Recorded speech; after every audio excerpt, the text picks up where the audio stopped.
नमस्कार।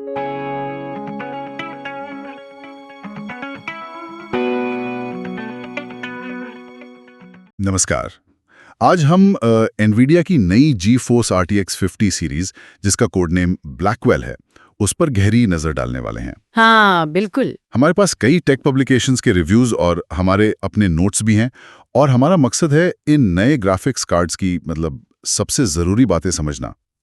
खासकर जो परफॉर्मेंस के दावे हैं और जो विवाद हैं उन पर। सबसे बड़ा सवाल यह है, क्या ये वाकई पिछली पीढ़ी से एक, आप कह सकते हैं, बड़ी छलांग है, या फिर एनवीडिया कुछ और ही खेल खेल रहा है अपनी एआई की ताकत से। हाँ वही। देखिए, ये RTX 40 एडा लवलेस सीरीज के बाद आई है और इसका लॉन्च थोड़ा थोड़ा RTX 20 जैसा लग रहा है। अच्छा, कैसे? तब रे ट्रेसिंग जैसी नई टेक्नोलॉजी आई थी, पर रॉ परफॉर्मेंस में उतना जंप नहीं था जितनी उम्मीद थी। ब्लैकवेल के साथ भी फोकस एआई पे ज्यादा लग रहा है। मतलब DLSS 4 और वो मल्टी फ्रेम जनरेशन MFG। हाँ, बिल्कुल। DLSS 4 और MFG, ये इनके मेन हथियार लग रहे हैं इस बार। तो चलो परफॉर्मेंस की बात करते हैं।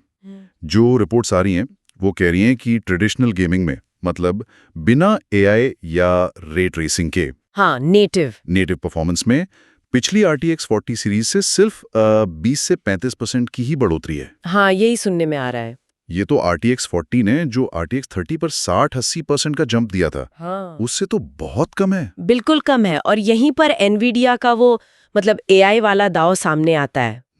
वो DLSS 4 और MFG, एआई से बीच के फ्रेम बनाना ताकि सब स्मूथ दिखे, उसके साथ वो 2 गुना या उससे भी ज्यादा परफॉर्मेंस का दावा कर रहे हैं। 2 गुना? हाँ, ये MFG टेक्नोलॉजी ऐसी है कि GPU जो एक असली फ्रेम रेंडर करता है, उसके लिए AI 3 फ्रेम तक बना सकती है, एक के बदले 3। लेकिन यही तो बहस छिड़ी हुई है ना? क्या ये असली फ्रेम है? लोग इन्हें फेक फ्रेम्स कह रहे हैं। हाँ, कह तो रहे हैं। क्योंकि गेम का जो रिस्पॉन्स टाइम है, इनपुट लेटेंसी जिसे कहते हैं, वो तो असली कम फ्रेम रेट पर ही टिकी रहती है। सही बात। स्क्रीन पर FPS काउंटर भले ही आसमान छू रहा हो, पर कंट्रोल तो धीमा ही लगेगा ना? ये थोड़ा अजीब नहीं है? ये एक जायज चिंता है, बिल्कुल है। हालांकि कुछ लोग हैं जिन्हें हाई रिफ्रेश रेट मॉनिटर पर वो बढ़ी हुई FPS वाली स्मूथनेस पसंद आती है। अच्छा। और एनवीडिया कोशिश कर रहा है इस बढ़ी हुई लेटेंसी को कम करने की, एनवीडिया रिफ्लेक्स 2 जैसी टेक्नोलॉजी से। तो ये एक तरह का ट्रेड ऑफ है, विजुअल स्मूथनेस चाहिए या कंट्रोल रिस्पॉन्सिवनेस।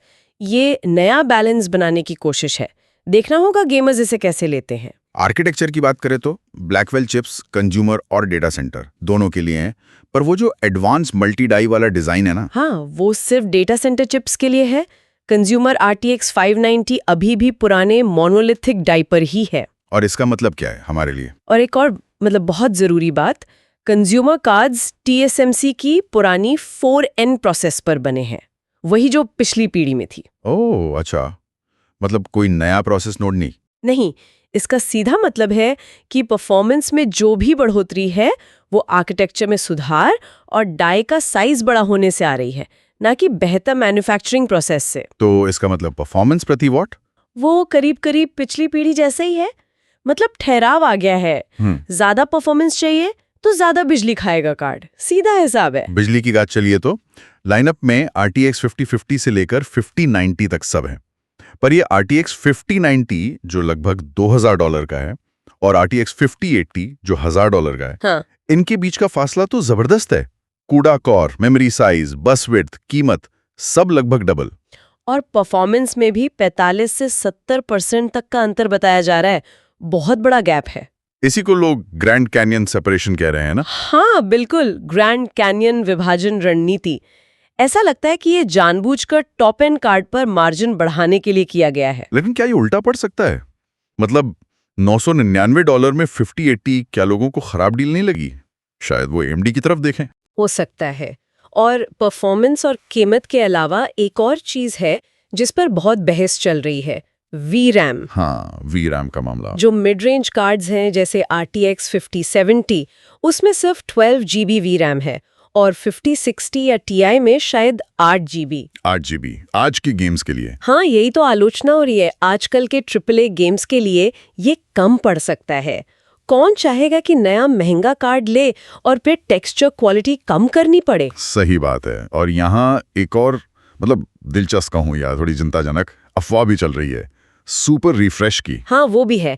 काफी पक्की अफवाहें हैं कि एनवीडिया शायद 1 साल बाद सुपर रिफ्रेश लाएगा। और उसमें क्या होगा? उसमें ज्यादा वीरैम होगा, जैसे 5070 सुपर में 18 GB हो सकता है। ये तब मुमकिन होगा जब नए 3 GB वाले GDDR7 मेमोरी चिप्स बनने लगेंगे। तो ये तो पूरी प्लानिंग लगती है। पहले कम वीरैम वाले कार्ड बेचो, फिर फिक्स्ड सुपर वर्जन बेचो। लग तो ऐसा ही रहा है, एक सोची समझी रणनीति। तो गेमर्स के लिए तो ये थोड़ा मिला जुला सा सौदा लग रहा है, लेकिन कंटेंट क्रिएटर्स का क्या? उनके लिए ब्लैकवेल में कुछ है? हाँ, उनके लिए अच्छी खबर है, असल में काफी अच्छी। अच्छा, जैसे कि? नया मीडिया इंजन है NVENCO वो अब 10-bit 422 वीडियो फॉर्मेट्स के लिए हार्डवेयर एक्सेलरेशन देता है। ये वीडियो एडिटर्स के लिए बहुत बड़ा प्लस पॉइंट है। और RTX 5090 और 5080 में मल्टीपल एन्कोडर्स डीकोडर हैं, तो वीडियो एक्सपोर्ट टाइम काफी कम हो जाता है। और 3D रेंडरिंग? उसमें भी 5090 पिछले 4090 से करीब 40% तक तेज हो सकता है। और उसका 32 GB VRAM, वो तो बड़े कॉम्प्लेक्स 3D सीन्स के लिए वरदान है। तो क्रिएटर्स के लिए तो सॉलिड अपग्रेड है। हाँ, उनके लिए वैल्यू ज्यादा क्लियर दिख रही है। और कंपटीशन, AMD का क्या सीन है? RDNA 4 यानी Radeon RX 9000 सीरीज? हाँ, AMD भी मैदान में है। उन्होंने इस बार अल्ट्रा हाई एंड $1000 प्लस वाला सेगमेंट छोड़ दिया है। अच्छा, तो वो कहाँ फोकस कर रहे हैं? उनका फोकस मिड रेंज पर है और उनकी आर्किटेक्चर ज्यादा एफिशिएंट IPC गेन दिखा रही है। क्लॉक स्पीड उतनी ना भी बढ़े, पर काम ज्यादा तेजी से हो रहा है। और उनका FSR 4 कैसा है DLSS 4 के मुकाबले? काफी बेहतर हो गया है। FSR 4 अब इमेज क्वालिटी और सपोर्टेड गेम्स की संख्या में DLSS 4 के काफी करीब आ गया है। गैप कम हो रहा है। हालांकि इन्वीडिया का रे ट्रेसिंग और इकोसिस्टम अभी भी शायद थोड़ा आगे है। और सुनने में आया था कि इन्वीडिया की सप्लाई में दिक्कतें थी शुरू में। हाँ, लॉन्च के समय सप्लाई थोड़ी टाइट थी, जिसका फायदा शायद AMD को मिला। तो कुल मिलाकर देखें तो एनवीडिया RTX 50 सीरीज काफी विरोधाभासी लगती है ना? हाँ, बिल्कुल।